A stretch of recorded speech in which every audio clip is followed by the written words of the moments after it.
Hi there. I'm Erik Love, a professor of sociology at Dickinson College in Pennsylvania. And I'm proud to have been part of ISPU for going on 10 years now. And I want to start today by first thanking the ISPU, especially Dalia Magahed, Petra Al-Sufi, and Kat Copland for making this event possible. It really is an honor to have this chance to speak with you today.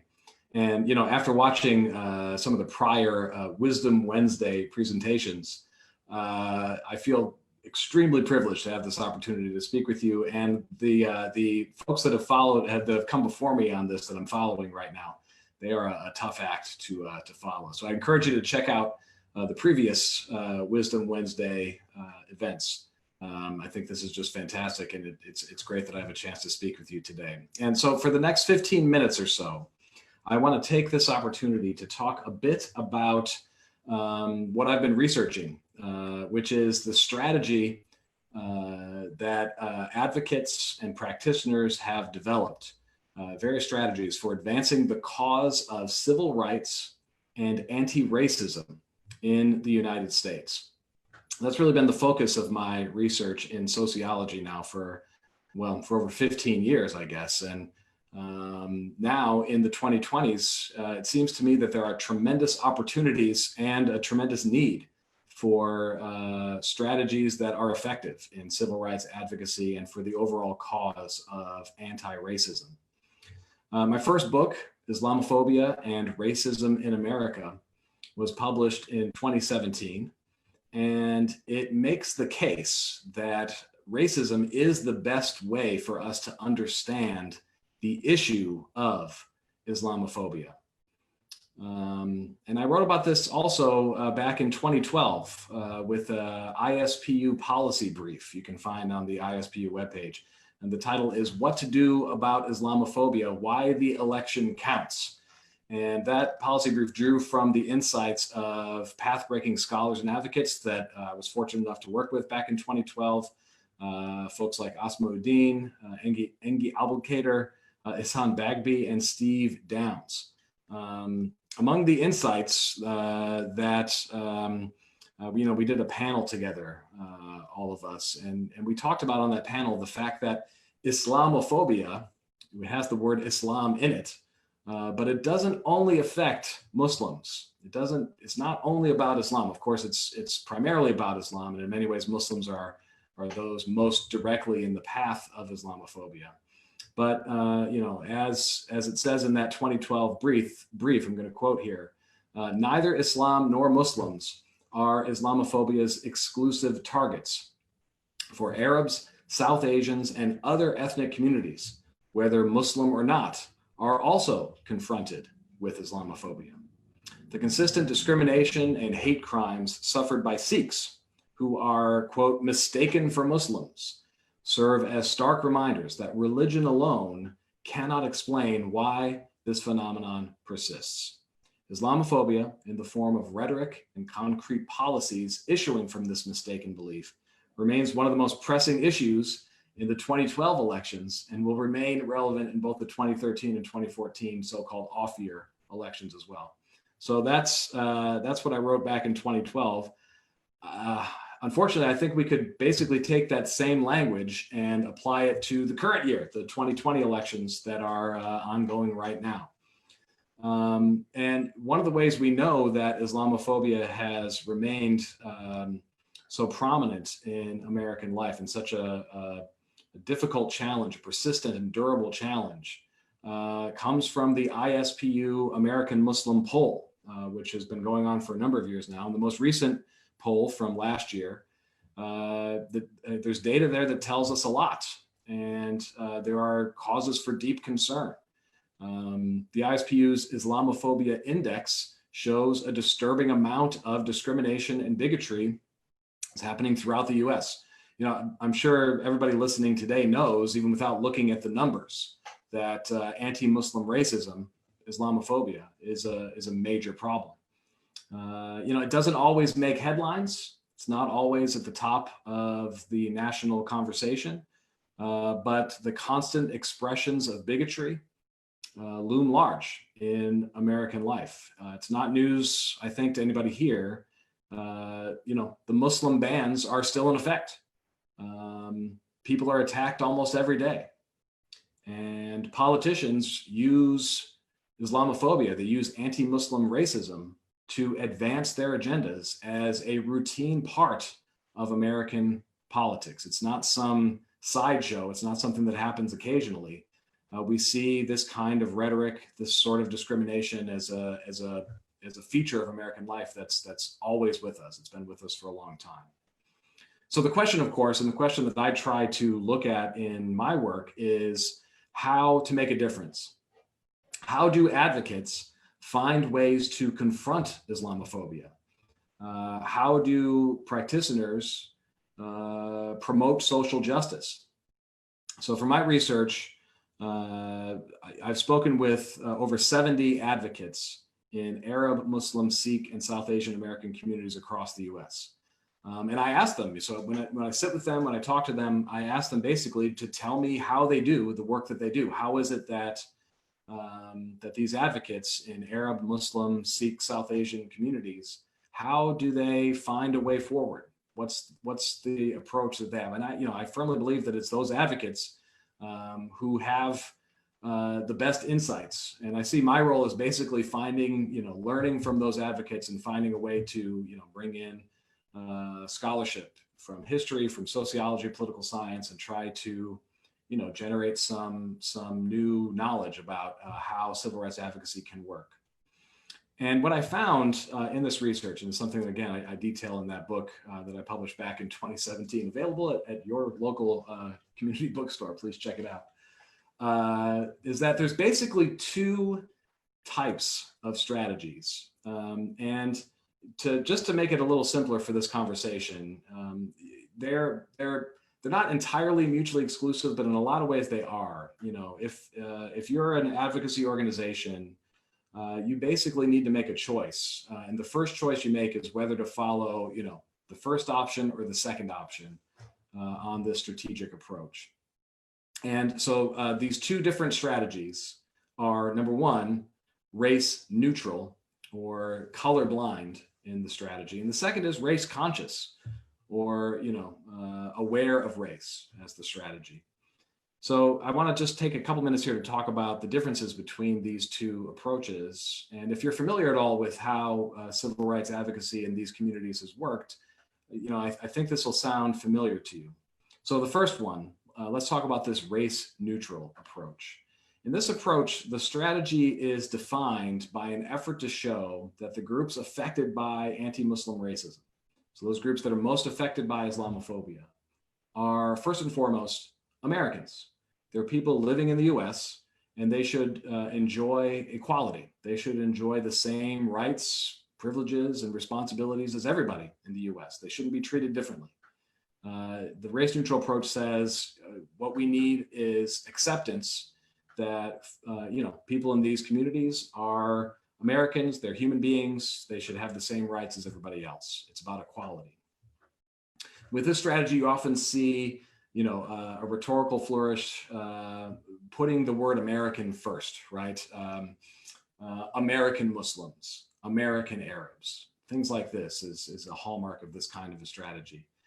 In this race neutral framework, often it's religious freedom that is the primary way to talk about how to achieve equality, how to achieve civil rights. Something along the lines of, a statement like American Muslims, American Christians, American Jews, Sikhs, they all deserve the same freedom of religion, the freedom to worship in America. This perspective tries to use language other than race to talk about the issue of Islamophobia and anti-Muslim racism.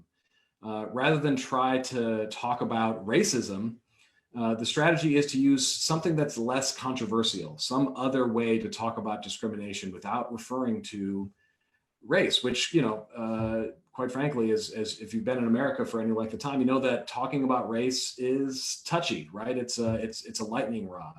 And so the strategy here is to use different language the idea is to use language that's more approachable, to use language that's less off-putting, and to talk about the problems, yes, but not by using the terms of race and racism. Religious freedom, again, is often the framework that fits the bill, right? It's something that's supported by most Americans. It's the kind of issue that you can use to talk about discrimination without referring to race. So there's a lot of advantages there. There's lots of reasons to recommend a race-neutral approach. One of the drawbacks is that with this approach, there tends to be less emphasis on coalition building with other communities. I found in my research that organizations using this perspective, generally speaking, didn't dedicate significant resources toward outreach with other communities, even other communities most affected by anti-Muslim discrimination. So, for example, there'd be less of an effort for an organization following this approach, if it's a Muslim American organization, for example, to reach out to a Sikh American organization, or to reach out to an Arab American organization to build a sort of durable coalition that shares resources and coordinates efforts. And these groups, organizations that follow this race-neutral approach, tend to not work alongside, again, with important exceptions, they tend not to work alongside Latinx, Black, Asian American, and other communities of color. Again, I don't want to say that's true all the time, but generally speaking, there's less of an emphasis on that kind of coalition building with this approach. And in my research, I showed that this approach, the race-neutral approach, has been the primary way that these groups, Arab, Muslim, Sikh, and South Asian organizations, this is the main way that most of them, that I looked at anyway, have approached civil rights advocacy in the 21st century. So over the last 20 years, this approach, race-neutral, has been most often used among these advocacy groups. So the other approach, the one that, again, I say, for the sake of argument, they're kind of mutually exclusive. You have to decide which approach, race-neutral or race-conscious, to approach first. And the rest of your strategy sort of flows from that strategic decision for the most part. I mean, it's not that clear-cut, but for the sake of argument, let's say you got option A, race-neutral, which I just talked about, and option B, which we can talk about now, which is race-conscious. And this is an approach, the race-conscious approach, that in the last 10 years or so, in the 2010s, more advocacy organizations emerged that started taking on this approach, particularly after the rise of the Black Lives Matter movement, the movement for Black Lives, in the middle of the decade, so around 2014, 2015, as that movement gained prominence, more and more Arab, Muslim, Sikh, and South Asian organizations started to take on elements of this strategy. And the race-conscious strategy is defined by an effort to show that the groups most affected by anti-Muslim racism, the groups most affected by Islamophobia, are first and foremost communities of color. And these Americans, these groups, need justice. They need significant changes to American policies and practices. They need more than just acceptance. They need to see significant changes in American life in order to achieve civil rights and social justice. So that's the strategy, is to use a race-conscious approach to point out that it is racism, that it is because these groups are communities of color, and that's why they need change. That's why they need reform. That's why they need civil rights changes. In this race-conscious approach, it uses a technique that was first identified by the legendary sociologist Charles Tilly. He calls this approach a standing claim. So when you make a claim that you're standing on the same ground as another group, right? So the standing claim here is to say that the groups affected by anti-Muslim racism, Arab American, Muslim American, Sikh, South Asian Americans, they're standing on the same ground as the legendary civil rights campaigns of the past. If you like Dr. Martin Luther King, if you agree that the Japanese concentration camps were wrong, well, then you must agree that anti-Muslim racism is a problem, something that needs to change. The race-conscious approach requires showing that anti-Muslim racism is racism, which is not easy, by the way. It's other language that often is used to define Islamophobia. So, but using the language of racism and talking about how racism is morally wrong, it provides an opportunity to use that moral language, right? Racism is wrong, it's abhorrent, it's unacceptable in America. That can deliver a powerful message for needed reforms. And yeah, this strategy often uses social justice as the primary framework for asserting civil rights. You could hear along these lines a statement something like this, like, Muslim Americans, South Asian Americans, Arab Americans have been attacked and excluded for too long, and we need some changes. With this race-conscious approach, again, there are reasons to recommend it. There are clearly strengths and there are drawbacks to this approach. One of the strengths is that with this approach, the race-conscious approach, there is an emphasis on coalition building. My research found that organizations using this approach tend to make partnerships with other communities a priority. They tend to reach across dividing lines. They reach across religious, ethnic, and nationality lines to try to build coalition. And they also tend to work alongside Latinx, Black, Asian, and other communities of color. So that's what the last 20 years have looked like. This division, some organizations following this race neutral approach, others following the race conscious approach. What I'm going to try to do now is talk a bit about looking forward. Here we are now at the beginning of the 2020s. And there's been a lot of discussion about how to rebuild after the Trump presidency. And now, of course, after the COVID-19 pandemic. And, this series is called Wisdom Wednesdays. I can't promise you any special wisdom here. I certainly don't have any easy solutions or some magical cure that's going to fix Islamophobia. I don't think such a thing exists, obviously. But I would point out, let's start here. The race neutral approach was used extensively over the last 20 years. It has been, like I say in the book, it's been the primary approach taken by most prominent Muslim American, Arab American advocates for 20 years. The outcomes of that effort over the last 20 years are, shall we say, not ideal. I don't mean, of course, to victim blame here. I'm not saying that it's because of this strategy that we see these problems. Of course not. The opponents of civil rights advocates have been quite effective in innovating and pursuing an Islamophobic agenda. I mean, you can go back and listen to, Professor Sahar Aziz last week on Wisdom Wednesday to hear about the ways that these Islamophobic groups have been so successful and the kinds of strategies that they've used. The point I'm making simply is that the race neutral approach, while it has achieved some victories, over 20 years, we see that its successes have not been as much as we'd hoped for.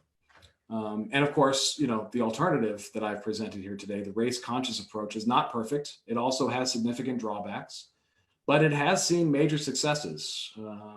Consider, just as an easy example, the Arab American Association of New York, which in the 2010s partnered with Black, Latinx, Asian American groups to stop the New York Police Department's racist stop and frisk policing programs. And that group, the Arab American Association of New York, drew on the support of that broad coalition to demand, for example, that Muslim holidays must be respected by New York schools. And these sorts of victories, the kinds of victories that we've seen there, such a comprehensive victory that we saw that stop and frisk now is repudiated across the American political spectrum, right? We've seen ways that it's no longer seen as acceptable today. Those sorts of victories are only possible with coalitions. And really, this is not me talking. Talk to anybody in politics and they'll tell you that coalition building is necessary to win victories in politics. Building networks, and that's something that the race-conscious approach really emphasizes. It enables coalitions across boundaries. Allow me a second here to quote Michelle Alexander, of course, the law professor and public intellectual who wrote the one of the most important books of the last 10 years. And it is 10 years old already, Alexander's book, The New Jim Crow. Let me quote from The New Jim Crow here. Michelle Alexander says this, quote, "Seeing race is not the problem. Refusing to care for the people we see is the problem. The fact that the meaning of race may evolve over time or lose much of its significance is hardly a reason to be struck blind. We should not hope for a colorblind society, but instead for a world in which we can see each other fully, learn from each other, and do what we can to respond to each other with love. That was Dr. King's dream, a society that is capable of seeing each of us as we are with love. That is a goal worth fighting for."